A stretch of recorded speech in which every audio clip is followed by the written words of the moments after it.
दिखाती है शादी का, और उसके बाद तब वो और एक चिट्ठी लिख के देती है जिसमें 12 महीने का वर्णन है, वो 12 मासा, तो 12 साल इसमें। तो एक तरह से उसको एक भिखारी ठाकुर ने बहुत ही खूबसूरत तरीके से, बहुत विद्वता पूर्वक उन्होंने इस नाटक को लिखा।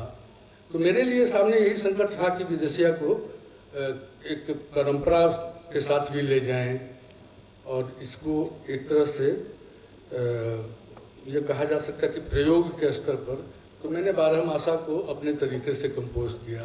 ढेर सारी ऐसी रचनाएं हैं जो ओरिजिनल है, लेकिन उसका विस्तार या उसको बिगाड़ने का काम, जो क्रिएटिव सेंस में कहा जाए, बेसिकली उसका ये शब्द ठीक नहीं होगा, बल्कि उसका विस्तार कह सकते हैं।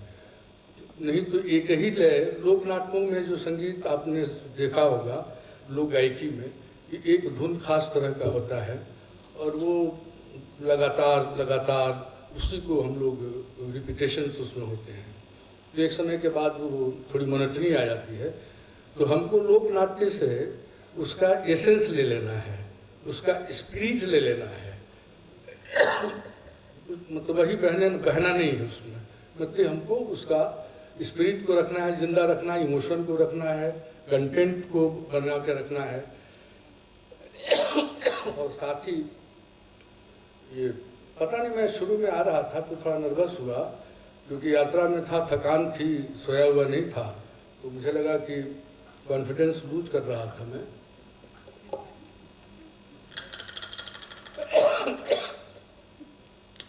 क्योंकि गाने वाली पूरी टीम है नहीं, मैं प्रोफेशनल सिंगर हूँ नहीं। हमारे गुरुजी नौटंकी के उस्ताद बैठे हैं सामने, तो इनके सामने भी और भी जितने हमारे भट्ट साहब जो गा रहे थे, या राजस्थानी जो आज गायकी देखने को सुनने को मिली, मैं कोशिश करूँगा कि पूरबिया और पूरब का जो विदेशिया के बहाने ढेर सारी जो गायन की शैलियाँ हैं, मूलतः ये गायन की शैली है, विदेशिया गाया जाता था।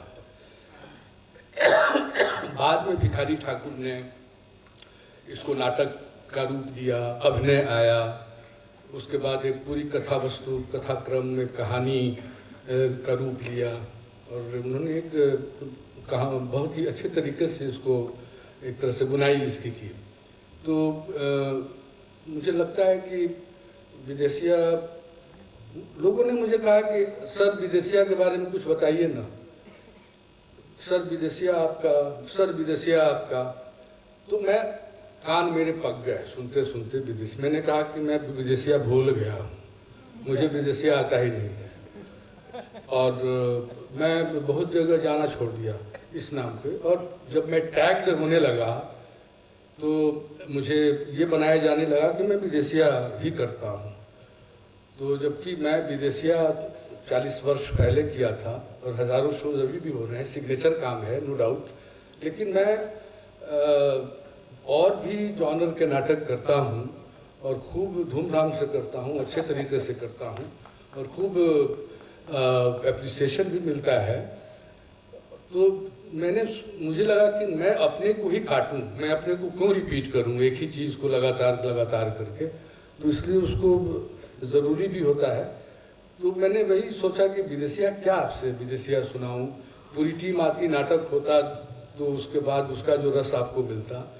और मैं प्रोफेशनल सिंगर हूँ नहीं, मैं कंपोज़र हूँ, और म्यूजिक डायरेक्टर के रूप में भी, संगीतकार के रूप में अलग अलग डायरेक्टर्स के साथ जो भारतीय रंगमंच में जितने भी प्रसिद्ध और लोकप्रिय निर्देशक हैं, बंसी कौल जी हुए, राम गोपाल बजाज जी हो गए, अंकुर जी हो गए, रॉबिन दास हो गए, भानु भारती जी हो गए, उसके बाद बैरी जॉन, उनके साथ भी मैंने म्यूजिक किए।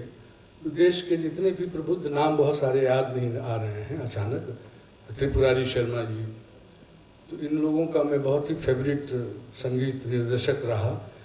तो और उन लोगों के साथ काम करते हुए अलग अलग ट्राइबल्स इलाके में, मध्य प्रदेश में रहने के दौरान मैंने ढेर सारे फॉर्म्स को देखे ट्राइबल, उसी पे आनंद रघुनंदन नाटक तैयार हुआ था जो काफ़ी, तो उस विदेशिया तो है, वो मूल में है, मेरे खून में है, इसलिए कि मेरी माँ बहुत अच्छी लोक गायिका थी और लोरी गाती थी, संस्कार गीत गाती थी, शादी ब्याह के मौके पे जो गाए जाते हैं संस्कार गीत वो गाती थी। तो बचपन से मेरे अंदर वो गायन का, लोक संगीत का ये रहा है। और दूसरा कि मेरे पिताजी हारमोनियम बजाते थे।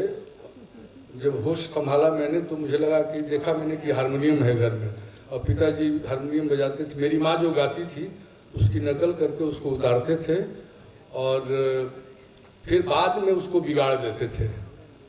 तो बिगाड़ देते थे तो माँ आके बोलती थी कि रवाई कर देनी, ऐसे ना रहे, ऐसे रहे, रवा बिगाड़ देनी। उनके दोनों के बीच में नोक झोंक होता था और मैं बचपन में सब देखता रहता था। तो बोलते थे कि जो ऐसा नहीं हो सकता है, ऐसे भी हो सकता है, सिर्फ ऐसा ही तुम जो कह गा रही हो तो इसको इस रूप से भी तो गाया जा सकता है उसको। तो ये शायद रंग संगीत मेरे अंदर तभी से प्रवेश कर गया, यही रंग संगीत है। हूबहू परंपरा में गा देना, एक पारंपरिक चीज को गा देना, ये तो ऑल इंडिया रेडियो का काम है, उसको संरक्षित करके रखना, और वो जानना भी चाहिए हमें। ये हूबहू चीज़ों को संरक्षित करके रखना एक म्यूजियम का, एक आर्ट, क्या वो क्राफ्ट हो जाता है एक समय के बाद। तो इसलिए आर्ट और क्राफ्ट का जो फर्क है इसको भी हम लोगों के, और दोनों का संतुलन भी बहुत ज़रूरी है। आर्ट भी साथ रहे और क्राफ्ट भी उसका अच्छा रहे तो अच्छा उसका रंग संगीत के लिए अच्छा रहता है। तो मैं कोशिश करता हूँ कि विदेशिया के बहाने हम बहुत सारी बातें करेंगे, मतलब पूरी कहानी, पूरा नाटक नहीं करेंगे, लेकिन जो उसकी शुरुआत जो होती है मंगलाचरण से होती है। विदेशिया में गणेश की पूजा नहीं होती है। विदेशिया में शुरू में जो नाटक शुरू होने के पहले गणेश वंदना नहीं होता है, ना ही विदेशिया में शुरू में सरस्वती की वंदना होती है, न लक्ष्मी की पूजा। तो इस तरह के जो हमारे धर्म, मतलब ये जो प्रतीक हैं, मैथोलॉजिकल प्रतीक मैं कहता हूँ, ये सारे इनकी पूजा न करके वो तुलसीदास के रामायण से बहुत नज़दीक थे।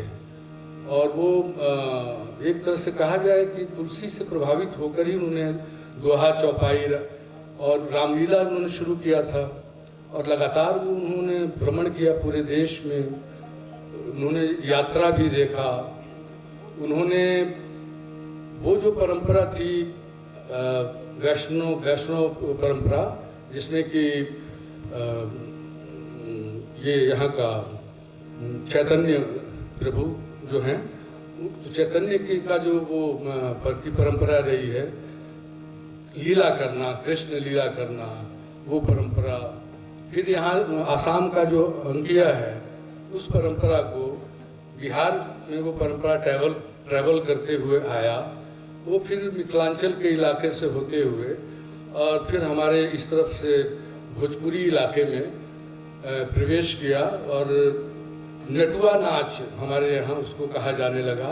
इवन विद्यापत का भी नाच है, वो नाच की परंपरा विदेशिया जो है उस परंपरा में आता है।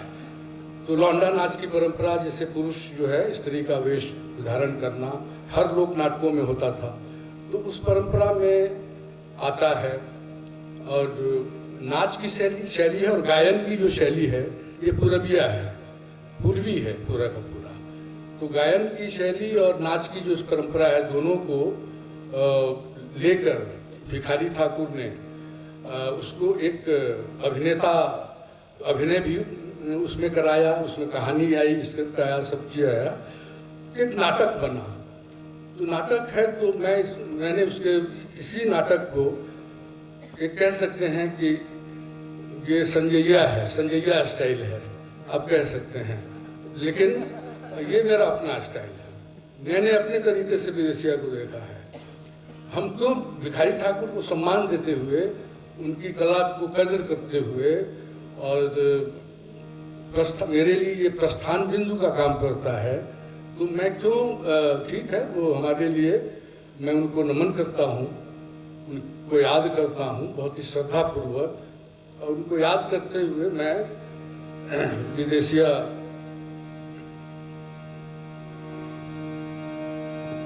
शुरू में हम लोग करते हैं, बोल सियापति रामचंद्र की जय से करिएगा। 1 2 3 4 बोल सियापति रामचंद्र की जय, पवन सुत हनुमान की जय, कि बोलो सकल समाज की जय, कि बोलो भिखारी ठाकुर की जय, कि बोलो सकल समाज की जय, कि बोलो भिखारी ठाकुर की जय, कि बोलो सकल समाज की जय। जय जय जय जय जय। तो ये इस तरह से हम लोग शुरू करते हैं, और उसके पहले मंगल भवन मंगलाचरण जो तुलसीदास का जो ये है कि मंगल भवन मंगलारी, उससे शुरू होता है हमारा मंगलाचरण जो है। मंगल भवन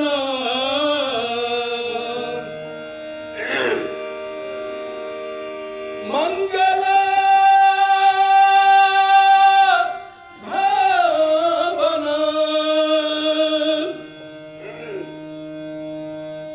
मंगल भवन अमंगल हारी, अमंगल हारी, प्रभु सुदशरथ अजिर